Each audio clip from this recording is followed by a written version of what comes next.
በስመ ስላሴ በስመ አብ ወወልድ ወመንፈስ ቅዱስ አሐዱ አምላክ አሜን። ሰላም እግዚአብሔር አምላክ ምስ ኩላትኩም ይኹን። ስድራ እግዚአብሔር አምላክ ከመይ ውዒልኩም? ኣነ እግዚአብሔር ይመስገን። ክብሪ ይስፋሕ መድኃኔዓለም ኣቦይ ጽቡቕ ውዒለ ከምቲ ኣነ ጽቡቕ ዝውዓልኩ ድማ ጽቡቕ ውዒልኩም ክትኮኑ ናይ ኩሉ ግዜ ተስፋይን ትምኒተይን እዩ። አሜን። 28 ጥቅምቲ ስንክሳር ድሰምዕ ዘንብብ ፍቅር ጎይታ ኣብ ልቡ ይዕንብብ ሓለዋን ጸሎትን ናይ ቅዱሳን ድማ ይረክብ። ዝክረ ጻድቅ ለዓለም ሄሉ ዝኽሪ ናይ ጻድቅ ንዓለም እዩ ዝነብር። ካብ ኩሉ ክፉእ ዘበለ ክድሕኑ ንቅዱሳን ተማሕፀኑ አሜን። በዝሎማዓንቲ ወርሓዊ በዓል ቅዱስ አማኑኤል ኣምላኽና እዩ። አማኑኤል ማለት ድማ አምላኽ ምሳና ኾነ ማለት እዩ። በቸርነቱን ምሕረቱን አምላኽነቱን ምስኩላትና ይኹን አሜን። ወላዲተ አምላክ ቅድስት ድንግል ማርያም አደይ አንደበት ልሳን ኩንኒ። በስመ አብ ወወልድ ወመንፈስ ቅዱስ አሐዱ አምላክ አሜን። ጥቅምቲ 28 ካብ ተሽዓተ ቅዱሳን ሓደ ዝኾኑ ናይ ስግኦም ስርዓተ ግንዘት ብኢድ መላእኽቲ ዝተኸናወነሎም አቡነ ይምዓታ ዕረፍቶም እዩ። ከምኡውን ሰማዕታት ቅዱስ መርትያኖስን ቅዱስ መርቆሬዎስን ብሰማዕትነት ዓረፉ። ሰማዕታት ቅዱስ መርትያኖስን ቅዱስ መርቆሬዎስን እዞም ቅዱሳን ናይ ዓቢ ኣቦ ናይ ቁስጥንጥንያን ሊቀ ጳጳሳት ናይ ቅዱስ ጳውሎስ ደቀ መዝሙር እዮም። አርዮሳዊ ዝኾነ ካልኣይ ቆስጠንጢኖስ ድማ ኣብ ዝነገሰ ግዜ ንኣባ ጳውሎስ ናብ ኣርማንያ ወሲዱ ኣብ እስር ቤት ደርበዮም። ኣብኡ ድማ ብስውር ንወታደራቱ ልኢኹ ሓኒቆም ከም ዝቐትልዎም ገበረ። እዞም ክልተ ቅዱሳን መርትያኖስን መርቆሬዎስን ድማ ንናይ ኣባ ጳውሎስ ገድሊ ጽሒፎም ምስ ኣቐመጥዎ ነቲ አርዮሳዊ ንጉስ ረገምዎ እሞ ንሱ ድማ ንወታደራቱ ልኢኹ ኣምጽኦም እሞ ነቲ ናቱ ከንቱ ዝኾነ ናይ ጣዖት እምነት ከኣምኑ ኣገደዶም። ንሳቶም ድማ ኣቦኦም ብሰማዕትነት ስለ ዝቐተለን ስለ እቲ ከንቱ እምነቱን ረገምዎ። ድሕሪ እዚ እቲ ንጉስ ድማ ጽኑዕ ብዝኾነ ዝተፈላለየ ስቃያት መሳሰቃዮም ንኸሳዶም ብሰይፊ ኣቑረጾም። ቅዱስ መርትያኖስን ቅዱስ መርቆሬዎስን ድማ ሰማዕትነቶም ፈጺሞም ናይ ክብሪ ኣኽሊል ተጎናጸፉ። ቅዱስ ዮሃንስ ኣፈወርቂ ድማ ኣብ ዘመኑ ታሪኾም ኣብ ዝሰምዐ ግዜ መልእኽትታት ልኢኹ ንቅዱስ ስግኦም ናብ ቁስጥንጥንያ ብኽብሪ ያምጽኡ ቤተ ክርስቲያን ሰሪሑ ሃኒጹ ንዓስከሬኖም ብኽብሪ ያቐመጦ። ብዓለም ድማ ብድምቀት ኣኽበረሎም። ረድኤት በረኸቶም ምስኩላትና ይውሕደር አሜን። ብጸሎቶም ድማ የምሓረና አሜን።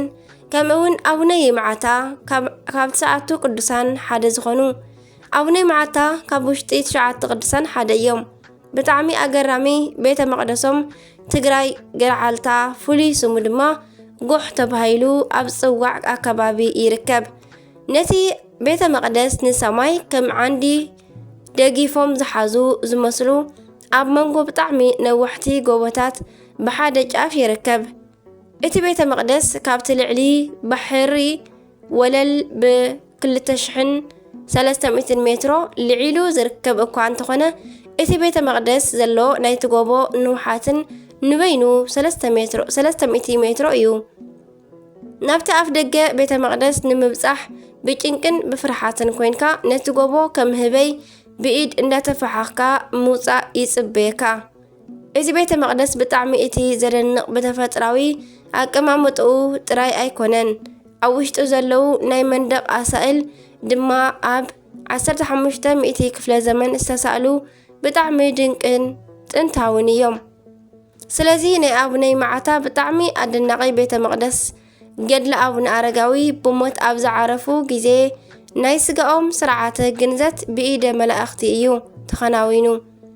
ብፍላይ ድማ ቁመቱን ንውሓቱን ካብ ዓበይቲ ገደል ብጣዕሚ ዝበልጽ ናይ እምኒ ዓምዲ ካብ ክንየው ሩባ ዘንበል ኢሉ መጺኡ ንስጋኦም ብኽብሪ ተቐቢሉ ኣብ ጫፍ ጎቦ ክሳብ ሎሚ ድማ ፈጺሙ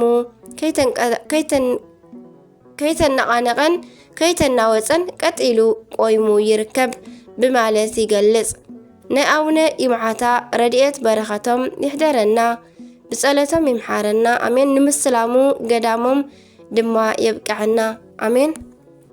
ጥቅምቲ 28 ዝኽበሩ ዓመታዊ ናይ ቅዱሳን በዓላት ድማ ኣባ ይምዓታ ጻድቅ ካብ ትስዓቱ ቅዱሳን ሓደ ዝኾኑ ቅዱሳን መርትያኖስ ወመርቆሪዎስ ሰማዕታት፣ ኣቦና ያፌት ወድኖ።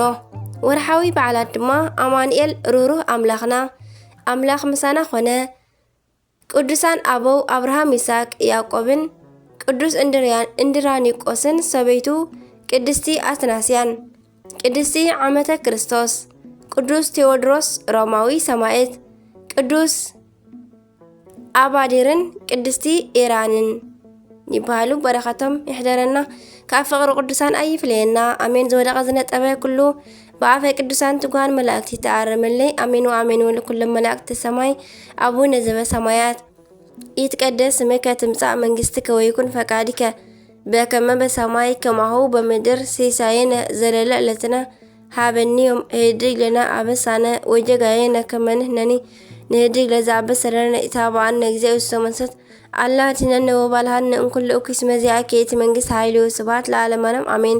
በሰላም ቅዱስ ገብርኤል መልአክ እግዝእቴ ማርያም ሰላም ለቺ ድንግል በህሊናቺ ወድንግል በስጋቺ እመ እግዚአብሔር ጽባኦት ሰላም ለቺ ድንግል በህሊናቺ ወድንግል በስጋቺ እመ እግዚአብሔር ጽባኦት ሰላም ለቺ ድንግል ብሩክቲ አንቲ እምአንስት ወብሩክ ፍሬ ከርሥኪ ተፈሥሒ ፍሥሕት ኦ ማርያም ምልዕተ ጸጋ ምልዕተ ውዳሴ ምልዕተ ኩሉ እግዚአብሔር ምስለኪ ሰአሊ ወጸሊ ምህረተ በእንቲአነ ምህረተ ኩሉ ዓለም ሀበ ፍቅር ወልድኪ ኢየሱስ ክርስቶስ ከመ ይስረይ ለነ ኃጣውኢነ ተማኅፀነ ብኪ ተማኅፀነ በክዳንቺ አሜን አሜን። ወስብሐት ለእግዚአብሔር ወለወላዲቱ ድንግል ወለመስቀሉ ክቡር አሜን አሜን አሜን። ለይኩን